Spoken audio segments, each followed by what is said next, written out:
বিশ্বকাপের মঞ্চে আর্জেন্টিনাকে হারাতে হলে শুধু ৮০ মিনিটের ভালো খেললেই হয় না, কারণ ম্যাচের শেষ ১০ মিনিটে যেন অন্য এক রূপ ধারণ করে আলবিসেলেস্তেরা। ক্লান্ত শরীর, চাপের মুহূর্ত কিংবা কঠিন প্রতিপক্ষ কিছুই যেন থামাতে পারে না মেসিদের। বরং ম্যাচ যত শেষের দিকে গড়ায় ততই ভয়ঙ্কর হয়ে ওঠে আর্জেন্টিনা। আর সেই কারণেই বিশ্ব ফুটবলে এখন নতুন করে আলোচনা এসেছে আর্জেন্টিনার শেষ ১০ মিনিটের জাদু।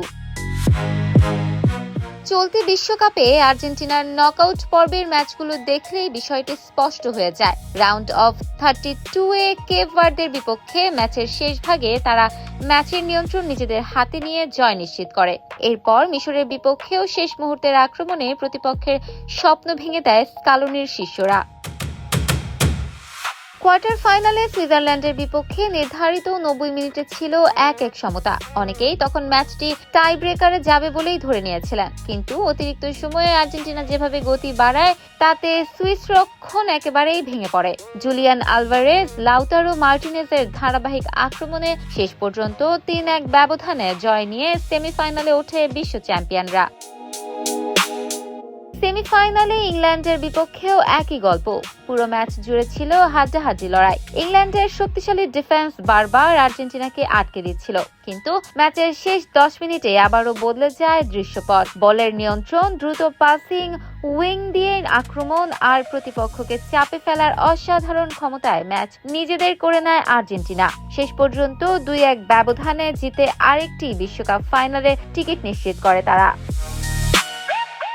প্রশ্ন হলো, কেন শেষ ১০ মিনিটে এত ভয়ঙ্কর হয়ে ওঠে আর্জেন্টিনা?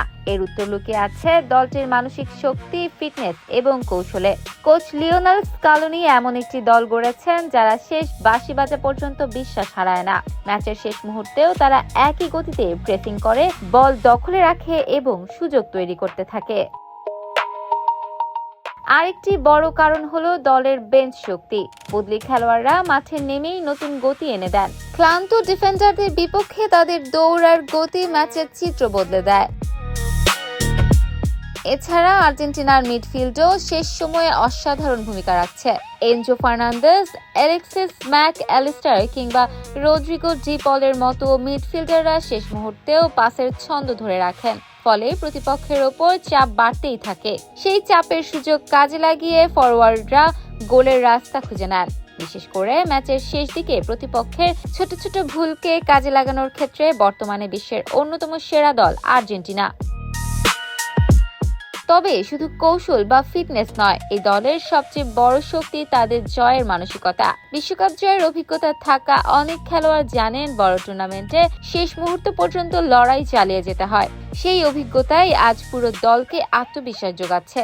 মাঠে নেতৃত্ব, ঠান্ডা মাথায় সিদ্ধান্ত নেওয়া এবং কঠিন মুহূর্তে সঠিক পাস, এসবই আর্জেন্টিনাকে অন্য উচ্চতায় নিয়ে যাচ্ছে। ফাইনালের আগে তাই স্পেনের জন্য সবচেয়ে বড় সতর্কবার্তা হতে পারে এই শেষ ১০ মিনিট। কারণ পুরো ম্যাচ ভালো খেলেও শেষ মুহূর্তে আর্জেন্টিনাকে একটু সুযোগ দেয়া মানেই বিপদ ডেকে আনা।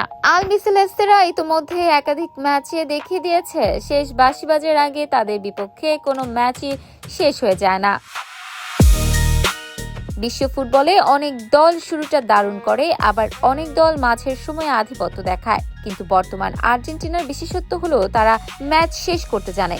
শেষ ১০ মিনিটেই তারা খুঁজে পায় বাড়তি শক্তি, বাড়তি আত্মবিশ্বাস আর জয়ের রাস্তা। ইফাত আরা আইরিন, ক্যাম্পাস টাইমস।